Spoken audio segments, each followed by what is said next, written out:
Nama saya Kardati, umurnya 43 tahun. Ini kan saya udah nyeri perut selama 2 bulan. Awalnya itu nyeri perut sama deg-degan, Pak.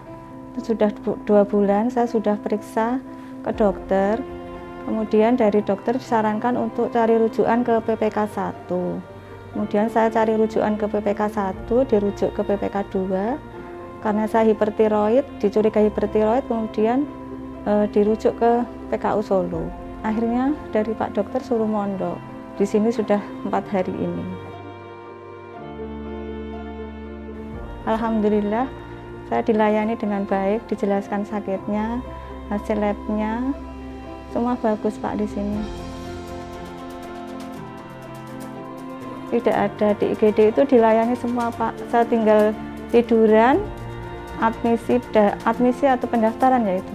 Udah datang ke saya, waktu itu pakai KTP. Tidak pernah diminta sedikit pun. Full ditanggung rumah. Pelayanannya bagus kok, nggak membedakan BPJS, entah kelas 1, 2, 3. Pelayanannya sama, tindakannya sama di rumah sakit gitu aja.